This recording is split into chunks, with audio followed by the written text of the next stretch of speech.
Mongol था, Mongol के बारे में हमने आपसे कुछ बता दिया, हालांकि इससे सवाल नहीं आते कि जानना जरूरी। देखिएगा अगला है मुगल साम्राज्य। क्लियर है? मुगल साम्राज्य। पहली बात तो ये कि कुछ बेसिक चीजें थोड़ा हमको जान लेना है, क्योंकि इस्तेमाल उसी का बार बार होगा। ठीक है ना? देखिएगा मुगल साम्राज्य की हम बात कर दें तो 1526 से लेकर के 1707 ईस्वी तक। क्लियर है? हालांकि उसके बाद उत्तरवर्ती मुगल सम्राट आते हैं, लेकिन उसे मॉडर्न इंडिया में पढ़ते हैं, आधुनिक भारत के इतिहास में पढ़ते हैं। ठीक है? तो मुगल साम्राज्य का जो टाइम पीरियड है वो 1526 से लेकर के 1707। ठीक है?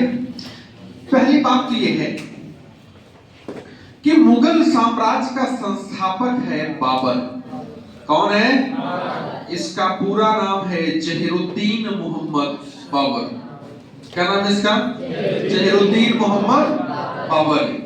और बाबर ने 1526 से लेकर के 1530 तक भारत में गद्दी पर रहा है। ठीक है? बाबर के बाद इस साम्राज्य का जो अगला इंपॉर्टेंट शासक है वो हुमायूं है।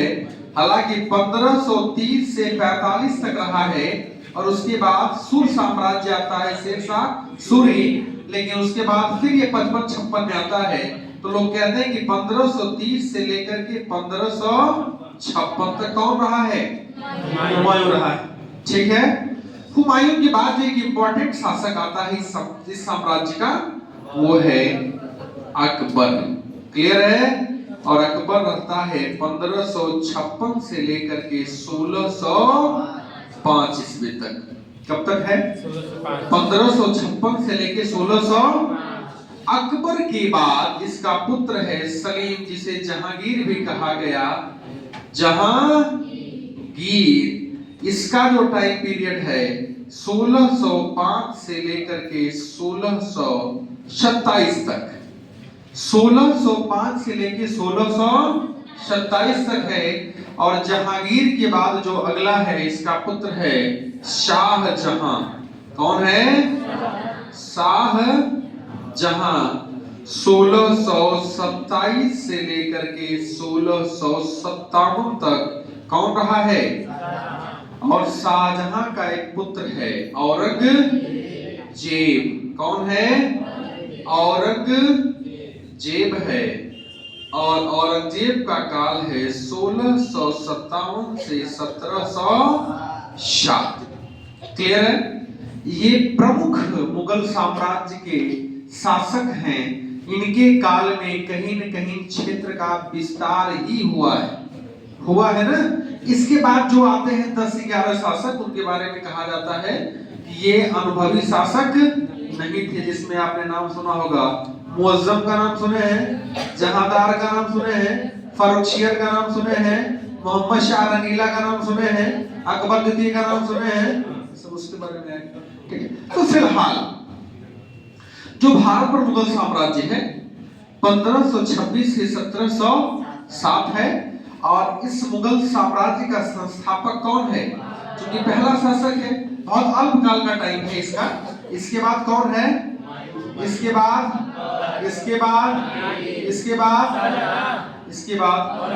अगर आप टाइम की बात करिएगा तो औरंगजेब और अकबर लगभग 49 ईयर तक ये सत्ता में रहे भारत में। ठीक है? इतनी बात क्लियर हो गई? आ रहा है समझ में? इसके बाद हम लोग आते हैं थोड़ा इसके इतिहास के बारे में, चलते हैं बैक। आखिरकार ये मुगल का मतलब क्या होता है? ठीक है? ये मुगल थे कौन, कहां से आए थे? ठीक है? ये सब चीजें हम समझने का प्रयास करेंगे। ठीक?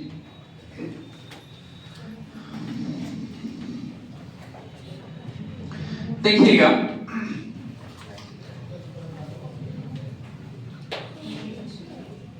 एक भाषा है लैटिन। कौन भाषा है?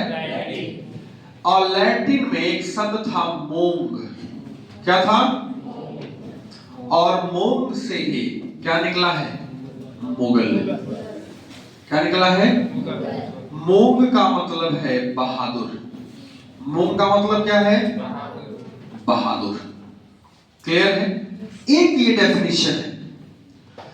दूसरी डेफिनेशन ये कहती है कि जो मुगल है इनकी उत्पत्ति हुई है मंगोलों से। मंगोलों से एक नया शब्द क्या निकला है? मुगल। क्लियर है? अब कहेंगे मंगोलों से मुगल कैसे निकला, तो हम कह सकते हैं कि आप देखिएगा कि कई वंश में कई राजा होते हैं, नहीं होते हैं? जैसे कांग्रेस पार्टी का आप बात कर लीजिए, तो क्या कांग्रेस पार्टी आज वही पार्टी मूल पार्टी है क्या जो 1885 में गठित हुई थी? नहीं हुई थी। एक समय था कि बीच में इस पार्टी के दो दड़े हो गए थे, कांग्रेस ओल्ड, कांग्रेस न्यू। ठीक है? तो उस प्रकार से होता है कि यह जो मंगोल है, इसी मंगोल का जो दूसरा वंश है, दूसरे जो शासक हैं, वो अपने आप को क्या कहे? मुगल। इसके पीछे का कारण एक और भी बताया जाता है कि चूंकि मुगल सत्ता का संस्थापक कौन है? बाबर है। और बाबर के पिता का नाम था उमर शेख मिर्जा। क्या नाम था? उमर शेख मिर्जा। और इसकी माता का नाम था कुतलुग निगार। कुतलुग निगार। क्या नाम था? कुतलुग। अब देखिएगा कि जो उमर शेख मिर्जा थे, इनका संबंध था तैमूर वंश से। किससे था? तैमूर वंश, यानी 5वीं पीढ़ी से संबंध था। किनका? उमर शेख। और तैमूरों की एक उपाधि थी मिर्जा। क्या थी? मिर्जा। क्लियर है? इनकी जो माता थी कुतलुग निगार, इनका संबंध चंगेज खां से था। किससे था? और चंगेज खां के जो वंशज थे उनमें 14वें वंशज के रूप में कौन थे? कुतलुग। समझ रहा है ना कि मंगोल तैमूर, पिता तैमूर वंश से हैं और माता किससे है? बाबर ने जो बाबरनामा लिखा है, अपनी आत्मकथा, जिसको तुजुकी बाबरी भी कहते हैं, उस बाबरनामा में उन्होंने कहा है कि अगर हमें कोई जानेगा तो हमें हमारे माँ के वंशज से जानेगा। तो माँ का वंशज है मंगोल, नहीं है? और मंगोल से क्या बन गया? और मुगल का मतलब क्या है? बहादुर। क्लियर है?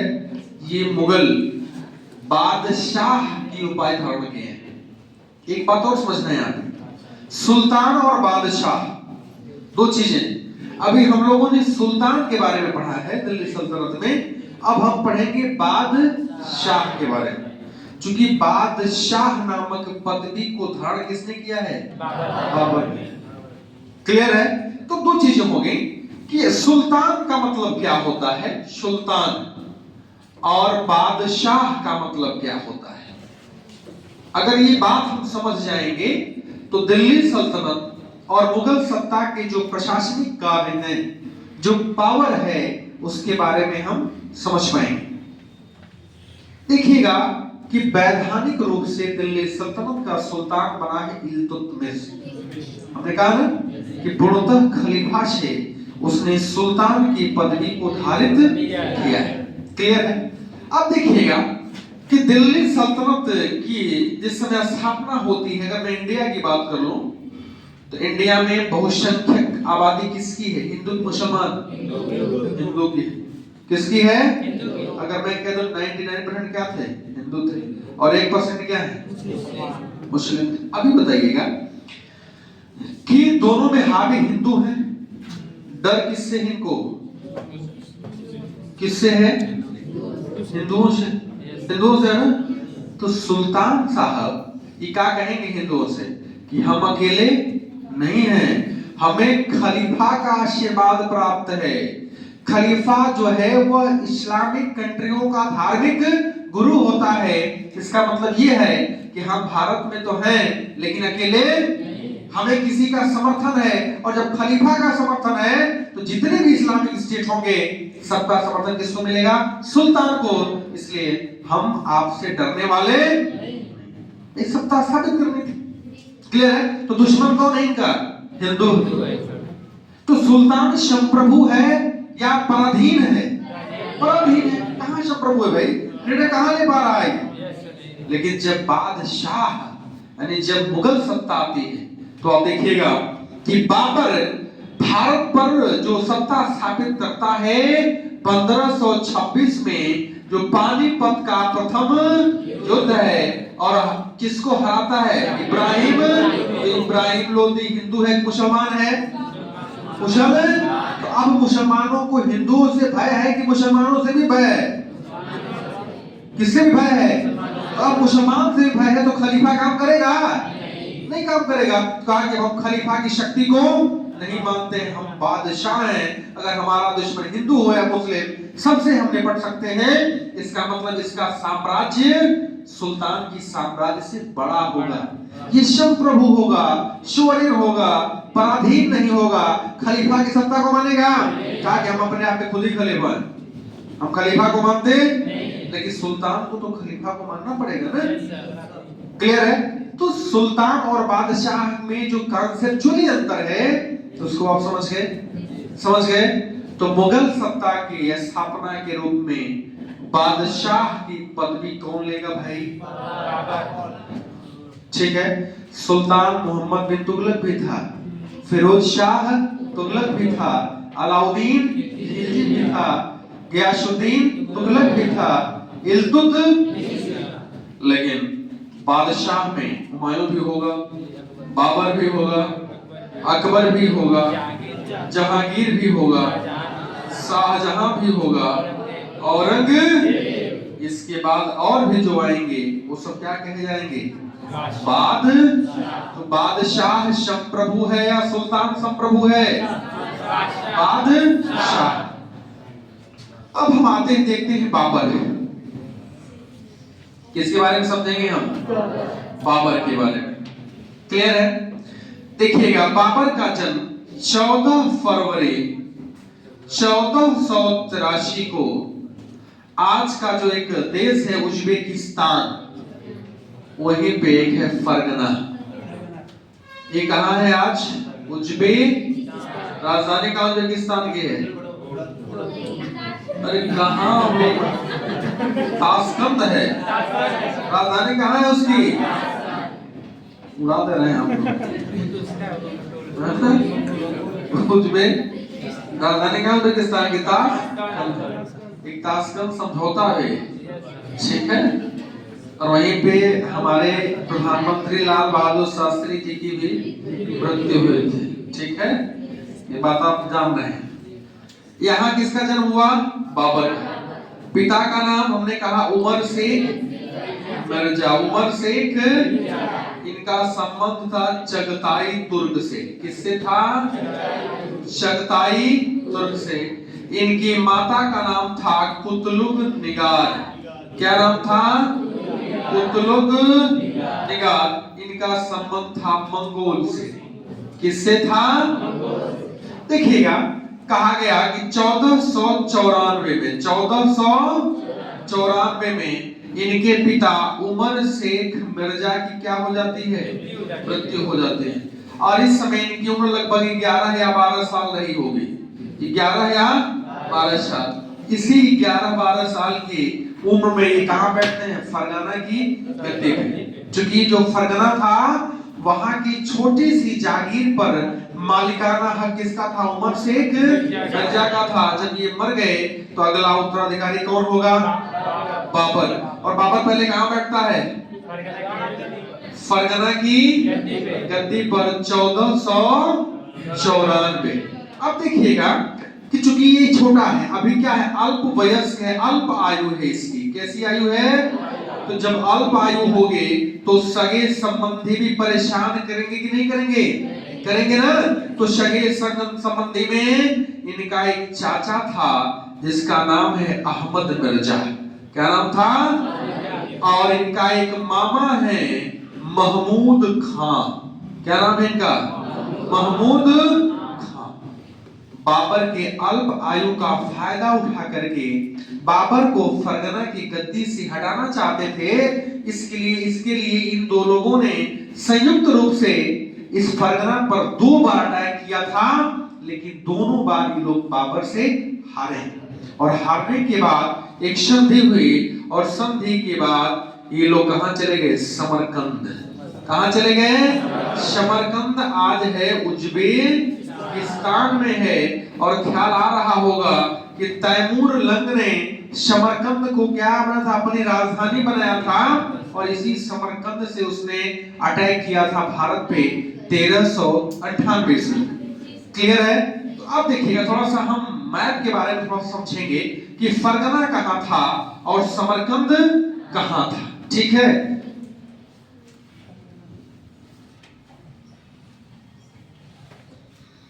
अगर मैं कहूं कि मान लीजिए अगर इंडिया है, ये वाला पामीर का पठार है, क्लियर है, और यहीं पे है उज्बेकिस्तान। ठीक है?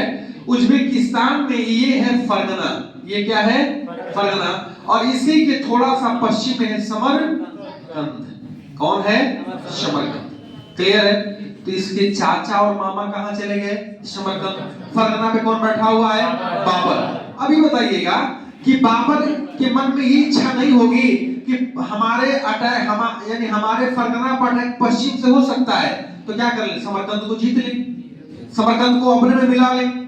ठीक है? इसके लिए 1396 में समरकंद पर कौन अटैक करता है? बाबर। कौन करता है? लेकिन असफल हो जाता है। क्या हो जाता है? असफल। अगला अटैक 14 अगला अटैक है 1497। और जब ये अटैक करता है किस पे? समरकंद पे, तो इसको क्या कर लेता है? जीत लेता है। कौन जीतता है? और बाबर इस समय कहां है? समरकंद पे। फरगना पे कोई है क्या? नहीं न है। तो फरगना अकेले है, तो क्या वहां पे विद्रोह नहीं हो सकता है? हो सकता है। अब देखिएगा कि समरकंद को ये जीत लिया है, फरगना खाली है। यहां के विद्रोहियों ने विद्रोह कर दिया है और विद्रोह करने के बाद बाबर का छोटा भाई है जहांगीर मिर्जा, उसे कहां बैठा दिया? क्लियर है?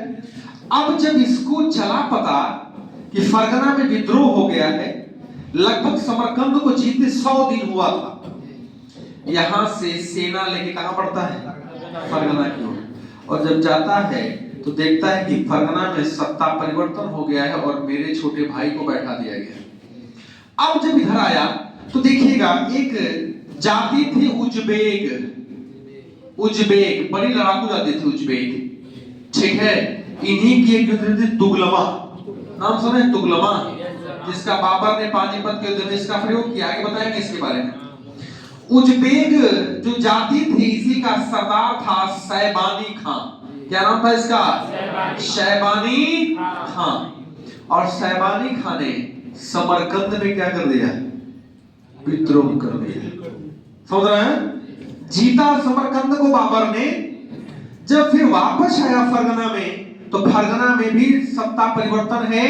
और जब फरगना में सत्ता परिवर्तन है, तब तक उज्बेक सरदार है शैबानी खां, जिसने मौके का फायदा उठाते हुए क्या किया? समरकंद पर भी अपना। अब बाबर ने इधर का न, बाबर ने कहा कि मैंने फरगना को जीतने, फरगना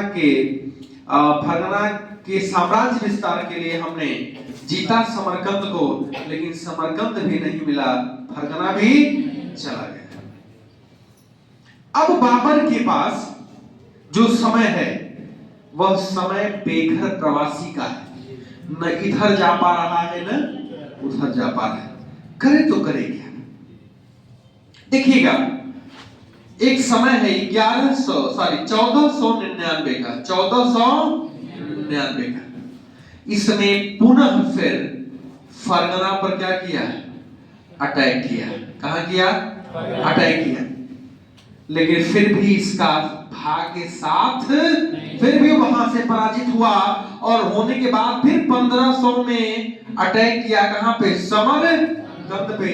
लेकिन फिर भी इसका भाग्य के साथ अभी भी यह घुमक्कड़ जीवन जी रहा है। कौन? बाबर। तब तक इसकी एक मुलाकात होती है, लिखा है इतिहासकारों ने, बुढ़िया से। किससे होती है? और बुढ़िया ने उसे भारत के बारे में बताया है कि भारत दुनिया का कितना वैभव रूप से संपन्न देश है। तुम अगर वहां अटैक करोगे तो तुम्हें धन धान्य बहुत मिलेगा, और जब धन धान्य बहुत मिलेगा तो तुम अपनी सेना का विस्तार कर लोगे, और सेना का जब विस्तार कर लोगे ये समरकंद और ये बुखारा, खुरासान, उज्बेक ये तुम्हारे सामने कुछ भी नहीं। कहा गया है कि इसी उज्बेकों ने पहली बार बाबर के खिलाफ तुगलमा युद्ध नीति का प्रयोग, हम बताएंगे, आपको चर्चा करेंगे कैसी युद्ध नीति जब आएंगे पानीपत के फर्स्ट वार में। इसी तुगलमा युद्ध नीति का प्रयोग बाबर ने किया था 21 अप्रैल 1526 को। कहां पे? पानीपत के फर्स्ट वार में। अब देखिएगा कि अब इधर फरगना है, समरकंद है, अब इधर से अब इसका निगाह कहां जाएगी? काबुल। कहां जाएगी? काबुल। और काबुल किसकी राजधानी है? अफगानिस्तान। क्योंकि अब इधर ये फेल है, क्लियर है, इधर बढ़ेगा। और जब इधर बढ़ेगा, क्यों बढ़ेगा? क्योंकि इसको एक बहाना मिल गया। क्या बहाना मिला? कि जो काबुल है, काबुल में इसके जो चाचा थे, छोटे चाचा, उनका नाम था उलग बेग। क्या नाम था? इनकी मृत्यु 1501 ईस्वी में हो गई थी। कब हो गई थी? 1500। और उलग बेग की मृत्यु के बाद इनका एक पुत्र था अब्दुल रज्जाक। कौन था? अब्दुल। अब ये गद्दी पर बैठेगा ना, लेकिन एक विश्वासघाती व्यक्ति था जिसका नाम था मुनीग बेग। क्या नाम था इसका? मुनीग बेग। इसने इसके साथ विश्वासघात किया है और खुद गद्दी पर क्या किया है? बैठ गया। अब अवसर किसको मिल गया? ये बाबर को। कहा कहां चलेंगे? काबुल। और जब काबुल जाता है तो क्या करता है? मुनीग बेग को हराता है और खुद काबुल की सत्ता पे बैठता है। ये टाइम है 1504 का। कब का है टाइम? 1504 का टाइम है। और जब 1504 ईस्वी में काबुल पर बैठता है तो इसने बादशाह की पहली बार उपाधि धारण करता है। कौन? आपको पता है कि खानवा का जो युद्ध होता था 1527 में, खानवा का ना, खानवा के युद्ध में विजय होने के बाद बाबर ने गाजी की उपाधि लिया है। किसकी लिया है? गाजी। लेकिन यहाँ काबुल विजय के बाद पहली बार 1504 ईस्वी में इसने उपाधि किसकी लिया है? बादशाह संप्रभु है, इंडिपेंडेंट है, बादशाह खलीफा खुद ही है। इसके बाद आप देखिए, जब बादशाह की पद धारण करता है तो यह पूरे काबुल की जनता में एक एक चांदी के सिक्के को बंटवाता है। इसलिए इसकी एक उपाधि और कलंदर की। कलंदर लाख बख्श किसको कहते हैं? कुतुबुद्दीन ऐबक को। तो कलंदर किसको कहते हैं? बाबर को। ठीक है, देखिएगा बाबर ने चांदी के सिक्कों में एक जो सिक्का चल रहा था उसका नाम रखा था शाहरुख। क्या नाम था उसका? शाहरुख। और दूसरा जो सिक्का था उसका नाम था बाबरी।